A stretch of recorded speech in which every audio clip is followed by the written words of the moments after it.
그리고 그랜드홀의 피아노 뒤에 학원 로고를 잘 전시해두면 홍보 효과도 있으면서 학원 공부에 홀 느낌이 물씬 나는 것 같아요. 저는 이제 제 눈에, 한눈에 모든 학생들이 들어와야 마음이 편하고 그게 관리를 하기가 더 좋기 때문에 저는 되게 뻔한 구조이지만 양옆쪽으로 연습실을 테두리 쪽으로 두르는 구조를 하고 있습니다.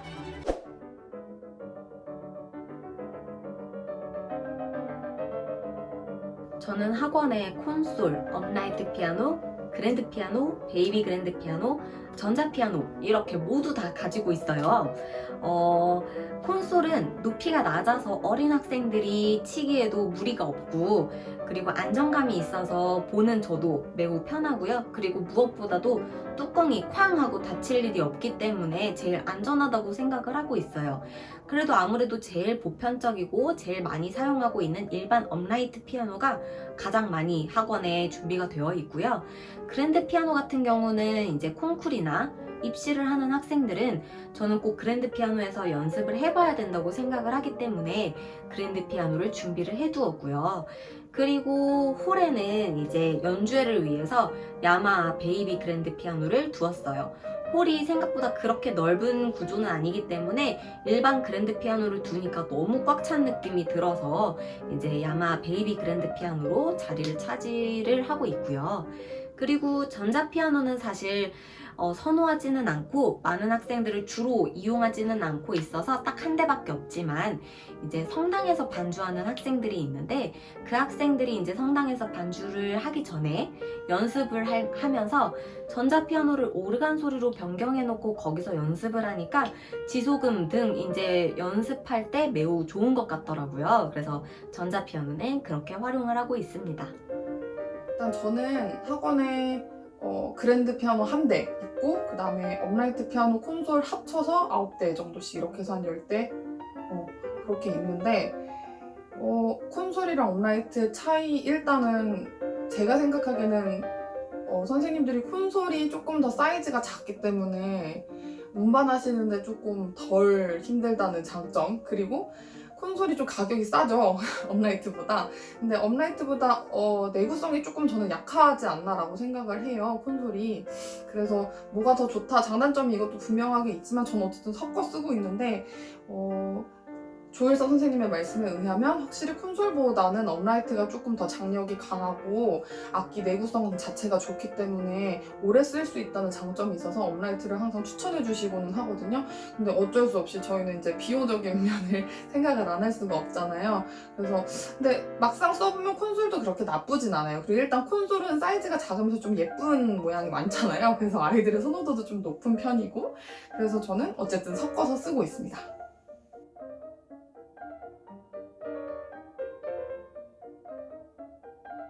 네, 제가 이 질문을 보고 한번 찾아봤어요. 찾아봤더니 짜잔, 이렇게 계약서. 제가 이제 처음 이제 학원을 인수인계 받았을 때 이제 저의 학원 인수 과정을 도와주신 그 컨설팅 업체에서 챙겨주신 파일인데요. 이 안에 보니까 이제 학원 거래 절차에서 어떤 과정들이 필요한지를 이렇게 종이로 정리를 해서 주셨어요. 그래서 이런 게 정말 조금 세심한, 조금 좋았다는. 그래서 어쨌든 여기 있는 거를 보고 말씀드릴 수 있을 것 같아요. 근데 저는 신규 개원이 아니고 인수인계를 받은 거기 때문에 제가 말씀드리는 지금 과정은 인수인계를 희망하시는 원장님들이 참고를 해주시면 됩니다. 일단은 교육청에 학원 명의를 먼저 변경하러 가야 해요. 이제 그럴 때는 양도인과 양수인이 모두 교육청에 방문을 해야 하는데요. 양도인, 이제 학원을 넘기시는 분, 그러니까 전 원장님께서는 교육청에 방문을 하실 때 기존 그 자리 학원의 학원 운영 등록증, 그리고 신분증, 그리고 도장을 챙겨서 방문을 해주시면 되고요. 그 다음 양수인이 챙겨야 할 서류, 양수인, 저처럼 이제 새로운 원장님이 교육청에 가실 때 일단 상가 주인과 계약한 임대차 계약서 원본을 가지고 가셔야 하고요. 그 다음에 신분증, 그리고 도장을 챙겨서 가주시면 됩니다. 신규 개설을 할 경우에는 학원의 위치도, 그러니까 약도, 그리고 건축물의 평면도, 그리고 소방 안전 점검표를 챙겨서 교육청으로 방문을 해주시면 됩니다. 일단 여기서 이제 이거는 음악 학원의 기준이고요. 이제 교습소의 경우에는 이제 기존에 아까 말씀드렸던 양수인 서류에다가 플러스로 이제 원장님의 사진 2매, 3곱하기4 증명 사이즈, 반명함 사이즈로 사진 2매와 졸업증명서를 챙겨서 이제 교육청으로 방문을 해주시면 됩니다. 그 다음 이제 그렇게 학원 명의 변경을 하고 나면 이제 새로운 내가 이제 운영을 할 그런 학원의 운영 등록증이 신청하고 나서 일주일 이내에 발급이 되어요. 그러면 이걸 이제 교육청으로 직접 찾으러 가야 되는데 그냥은 주지 않고요. 이게 면허세라고 있어요. 학원 면허세를 납부를 한 다음에 이제 그 운영 등록증을 발급받으실 수 있습니다. 받아오실 수 있어요. 그러니까 이게 일주일이 걸린다고 했는데 사실 저는 일주일보다 조금 빨리 나왔던 것 같아요. 그래서 뭐 그게 나왔나요? 하고 미리 교육청에 확인을 해보셔도 되고 그렇게 한 일주일 정도 걸린다고 생각을 해주시면 됩니다. 이제 그 다음에 세무서 이제 사업자 등록증을 발급을 받아야 하잖아요. 그러면은 이제 관할 세무서에 방문을 하십니다. 이제 방문을 할 때 필요한 서류를 말씀을 드릴게요. 일단 임대차 계약서를 받으셔야 되고 이 임대차 계약서에 확정일자가 적혀 있어야 된다고 써 있는데 제가 확정일자도 세무서에서 받았던 것 같아요. 그래서 확정일자 세무서에 가서 이제 임대차 계약서에 확정일자를 받으시고 이제 그걸로 사업자 등록증 발급 신청서를 이제 구비되어 있는 서류를 쓰시면 즉시 처리가 된다고 되어 있어요. 그래서 이렇게 학원 등록과 사업자 등록까지 하실 수 있습니다.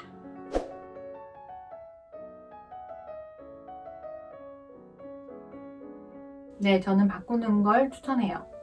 예를 들자면 만약 집에 자매가 있어요. 그런데 여동생이 매번 언니가 입던 옷을 물려받고 언니가 하던 것을 그대로 물려받는다면 그것에 대해서 소중함을 깊이 깨달을 수 있을까요? 새로움과 신선함이 부족하잖아요. 그래서 저는 인수를 받으셨다면 본인이 어떠한 의미를 담은 학원 이름을 정해서 애정을 쏟으시면 좋을 것 같습니다. 그 전에 학원이 너무나 운영을 잘했고 무던하게 그리고 스무스하게 그것을 받아서 자연스럽게 가고 싶으신 분들은 이름을 그대로 쓰는 것을 또 추천하긴 해요. 신중히 잘 생각해 보시기를 바라겠습니다. 저 같은 경우는 학원 이름을 바꿨습니다. 네. 거의 근데 대부분 바꾸시죠. 근데 생각해보면은 바로 바꾸는 게 좋은 것만은 아닌 것 같다는 생각이 들어요. 왜냐면 기존의 원장님이 뭐 굉장히 잘해주셨던 분이고 뭐 인원도 어느 정도 차 있는 상태에서 인수를 받았다라고 말을 한다면 갑자기 이름을 바꾸면 누가 봐도 아 저기 주인이 바뀌었구나 원장님이 달라졌구나 라는 생각에 조금 괜찮을까? 라는 신뢰도에 대한 이제 생각을 하게 되잖아요. 그래서 초기에는 조금 조심스럽게 바꾸시는 것도 나쁘지 않다고 생각을 해요. 근데 저는 워낙에 일관 처음에 인수받았을 때 인원이 너무나 적었고 거의 10명? 그랬거든요. 그래서 인원이 너무나 적었고 그리고 학원 이름 자체에 그 학교 이름이 들어갔어요. 특정 학교 이름이 들어가 있었어요. 물론 제 학교는 아니죠. 저랑 다른 학교였기 때문에 더더군다나 저는 너무 바꾸고 싶은 생각이 있어가지고 학원명을 바로 교체를 했거든요. 그래서 아까 말씀드렸듯이 저는 인테리어라든지 초기에 이제 리모델링 이런 거를 정말 슬금슬금 조금씩 꾸준히 계속 바꿔갔기 때문에 그 부분에 대해서 생각을 되게 많이 했었는데 간판은 첫 번째로 했습니다. 네. 이름은 빨리 바꾸고 싶었어요. 그러니까 뭔가 나도 새로 시작하는 마음 이렇게 잘 다잡을 수 있는 기회도 될 거라고 생각을 했고 그래서 저 같은 경우는 이름은 바로 바꿨습니다.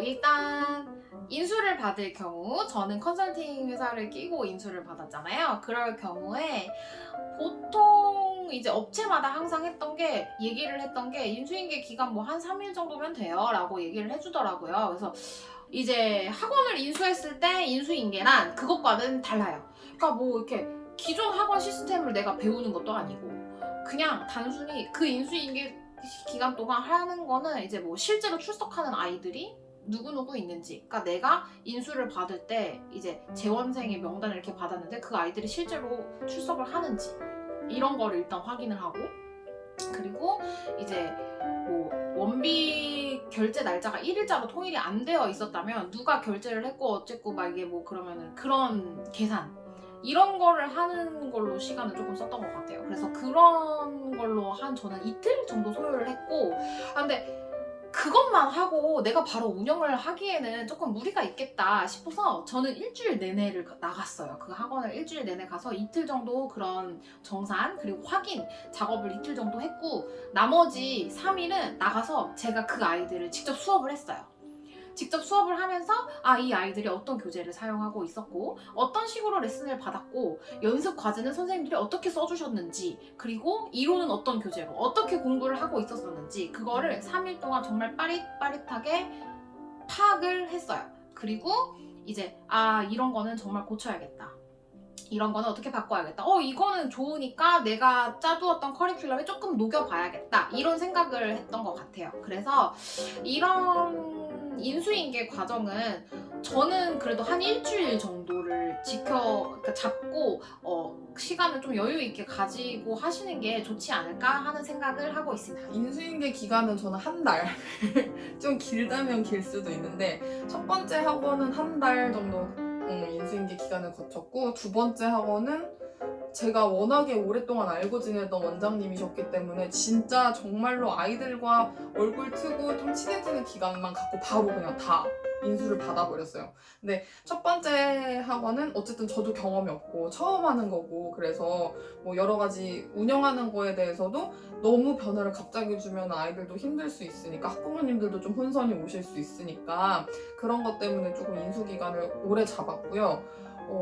그리고 이제 워낙에 첫 번째 학원 같은 경우는 그 원장님이 피아노 전공자가 아니었었어요. 그래서 특강을 성악으로 좀 많이, 동요 부르기 이런 걸 되게 많이 하셨는데, 저도 물론 이제 그 전에 뭐 성악을 배우기도 했었고, 그리고 동요를 다른 학원에서 특강을 하기도 했었고, 그래서 여러 경험이 있지만 어쨌든 조금 그런 부분에 대해서 배울 점이 있을까 해서 좀 길게, 그리고 좀 그때 제가 시간적으로 여유가 있었거든요. 그래서 가능하시면 뭐 원장님이랑 타협만 잘 된다면 인수인계 기간을 좀 길게 잡아도 저는 좋을 거라는 생각이 들어요. 그만큼 이제 기존 원장님 계신 상황에서 뉴페이스가 오면 아이들이 조금 그래도 긴장도가 조금 줄어들지 않나라는 생각이 들어서 저는 아무튼 인수인계 기간을 좀 길게 첫 번째 하고는 잡아서 아이들이랑 또 친밀도도 되게 두텁게 쌓았던 것 같아요. 한 달 동안. 그리고 두 번째 학원 같은 경우에는 이제 워낙에 제가 익숙한 공간이었고, 그 학원 자체가 제가 어릴 때 다녔던 학원이었거든요.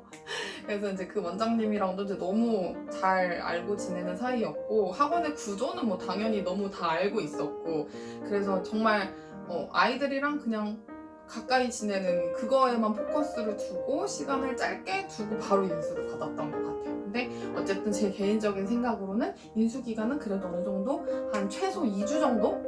그 정도는 잡는 게 좋지 않을까라고 생각합니다.